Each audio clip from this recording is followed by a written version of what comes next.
Welcome back to Athena Women's Clinic YouTube channel. If you had been following us, we were having a lovely talk to Dr. Ramya Raman. She identifies herself strongly as a general practitioner.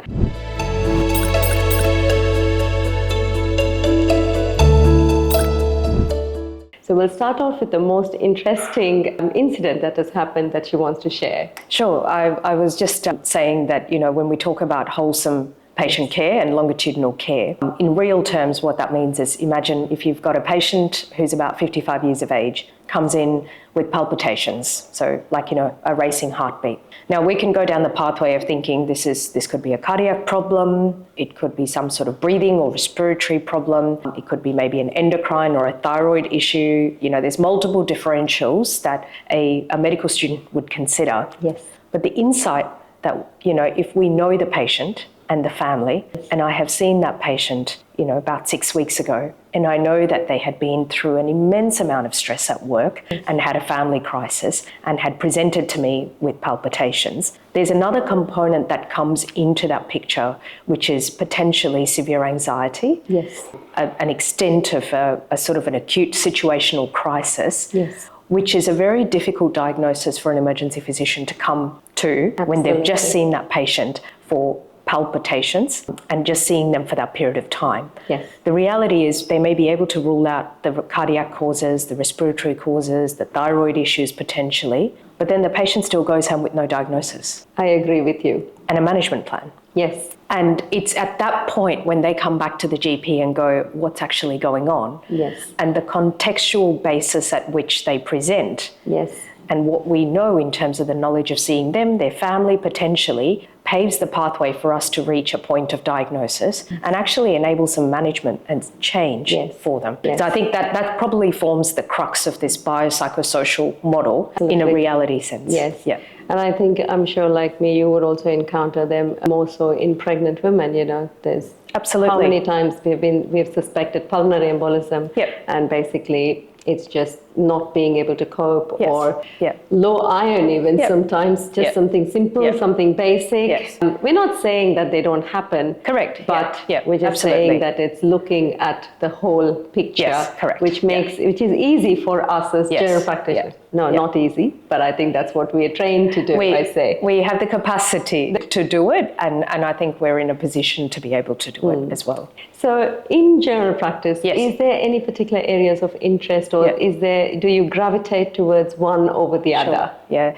Look, I enjoy all parts of general practice. That's why I chose general practice. If there was a special interest, I do a lot of women's health and a lot of kids' health. Coming from a culturally diverse background myself and being able to speak another language, I think enables maybe a little bit of a barrier restriction for women who may be a little bit inhibited to seek medical care for certain conditions. For example, certain, sort of very specific reproductive concerns. Yes. There may be some cultural factors that may be playing a role because they may not be feeling comfortable raising that. Yes. I think I sort of automatically fall into catering for that population. And I think that's wonderful because it's probably the reason why I came into medicine in the first place. So I think leveraging that and being available to my patients for that reason, particularly elder abuse. We don't actually recognise how much elder abuse exists and in culturally diverse patients. Yes. Because those patients don't recognise that it's happening to them to start with. Correct. And it's not my job to point it out, but it is my job to look after them, to ensure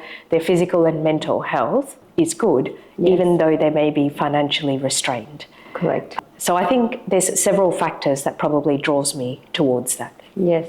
I think in Australia we are blessed with multicultural availabilities in it. We've learned a lot. We've come a long way in terms of inclusiveness, I think, but it can be better. But like you say, identifying certain cultural aspects, which could mean into non-Caucasian population or other population that it could be completely something interpreted completely differently as compared to someone who understands that culture. And I think that happens across the board. Correct. It doesn't matter whether it's Indian, Chinese, Malaysian. It doesn't matter. It just doesn't matter, Caucasian, non-Caucasian. Across the board, people can misinterpret what is meant. And I think something like family domestic violence or reproductive coerciveness, like these are topics topics that are not approached openly in certain cultures, but it doesn't mean it doesn't exist. Yes, and possibly they also don't know that is what is actually happening to them. So there's a lot of ignorance that plays because not everybody comes out of that cultural group to actually mingle into the general community in Australia. But I'm hoping that will change, slowly with the second and the third generation kids coming in. And that should hopefully But there could be change. challenges as well that we're not aware of, and it could be it's a very challenging topic to approach. And I think part of medicine and part of women's health is reviewing those components of it. So I think the short answer would be women's health and kids' health is probably what I see a lot of. But in the name of generalism, pretty much anything is sort of what takes my interest. Sure. I know you are in a position of advantage, and I do hear that you advocate for women in general practice. But in general, how do you feel, or how do you say that GPs will help, or how do they help in the community? They play a pivotal role because it's the frontline care that's being offered. So we're sort of the emergency department of the community, really. Like if there's a concern or an issue, it could be a small thing like a toenail problem to something rather bigger like chest pain. We don't know.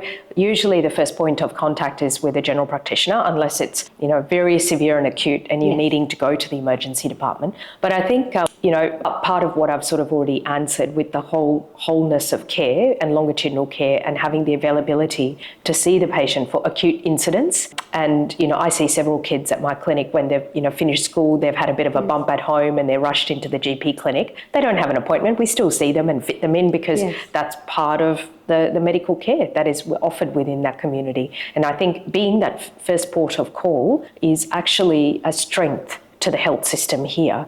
I think sometimes we don't recognise the benefits that we have because I do know from just case studies and hearing from colleagues who have worked in other countries that when a patient has a concern with an ear, they automatically just self-refer themselves to an ENT surgeon. Now, there's nothing wrong with that, but it may not actually be an ear problem. It could be from the teeth. Or it could be something like trigeminal neuralgia. It could be a headache-related issue. So there's no sort of triaging and whole person review before sending them off to a non-GP specialist. And I think that fragments the care. And it's actually not good for the healthcare system either, because it's actually much more expensive for the healthcare system, whether it be in the hospital. So health policy tends to get affected by that as well. It's great that you mentioned this, that Australia has actually got a beautiful GP system. And I really hope that we can continue to do this and not buckle under pressure like other countries and lose the system. Also, here in Australia, I think the biggest advantage is we appreciate the special interests of GPs as well. So even though they do a lot of GP work, they can also diversify in that GP land and keep that burning desire going. So that is a great opportunity for us in Australia. Women in general practice, what would you say? Well, we need more of them to start with. And I think it's we've actually achieved gender parity in medical school. So we're about 50-50 at the moment, which is fantastic. And I could probably say from a training perspective, we're around gender parity for GPs in training as well in Australia at this point in time, which is fantastic. But what we do need is more women in general practice in positions of leadership, which we don't see as much of, because only then change and enablement of change can occur as well. It's not impossible, but there are still some barriers that we need to sort of, I guess, bounce past to get to that point. There's a lot of bias, but I don't mean that in a bad way, just unintended bias and a sense of what we call glass ceiling. And there needs to sort of be much more supports to enable that. I think support systems play an important role. So we will continue this chat into our third part. So keep tuned and keep watching. Thank you.